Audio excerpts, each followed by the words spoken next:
ডিমগুলি দেখে নিশ্চয়ই ভাবছো কি হবে। তো চলো আজ তোমাদের সাথে ডিমের একটা নতুন রেসিপি শেয়ার করব। তো তার জন্য আমি প্রথমে কেটে নিয়েছি পেঁয়াজ, কাঁচা লঙ্কা আর টমেটো। তো তারপর দেখো সবকটা ডিমকে একসাথে সুন্দর করে মামলেট করে নিয়েছি। হ্যাঁ জানি তোমরা কেউ এইভাবে একসাথে সবকটা ডিমকে মামলেট করতে পারবে না, এগুলো শুধু আমিই পারি। আর যদি কিভাবে করতে হয় জানতে চাও তাহলে আমাকে ফলো করো।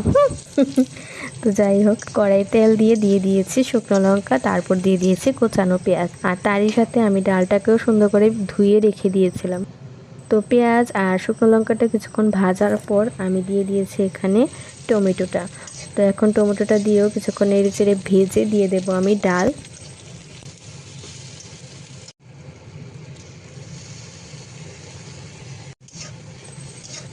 ডালটা দিয়ে কিছুক্ষণ নেড়ে চেড়ে ভেজে তারপর আমি দিয়ে দিয়েছি হলুদ গুঁড়ো আর নুন। এখন আবার এটাকে কিছুক্ষণ নেড়ে চেড়ে ভেজে নেব। তো যখন দেখবো এটা খুব ভালোভাবে ভাজা হয়ে গেছে, ঠিক তখনই আমি দিয়ে দেব জল। আর এটার মধ্যে একটু জলের পরিমাণটা বেশি হবে, কারণ যেহেতু এটা একই জলে সেদ্ধ হবে, তার জন্য এটার মধ্যে জলের পরিমাণটা একটু বেশি দিতে হবে। তো প্রথমে আমি জল দিয়ে নাড়া দিয়ে দেখলাম জলের পরিমাণটা কম হয়েছে, তার জন্য আবারও কিছুটা জল দিয়ে দিয়েছি। আর তারপর দিয়ে দিতে হবে কাঁচা লঙ্কাগুলো। তো কাঁচা লঙ্কাগুলো আমি একটু পরেই দিয়েছি, এতে করে লঙ্কার ফ্লেভারটা আমার কাছে ভালো লাগে। তো তারপর এটাকে কিছুক্ষণ ঢাকা দিয়ে ভালো করে সেদ্ধ করে নিতে হবে।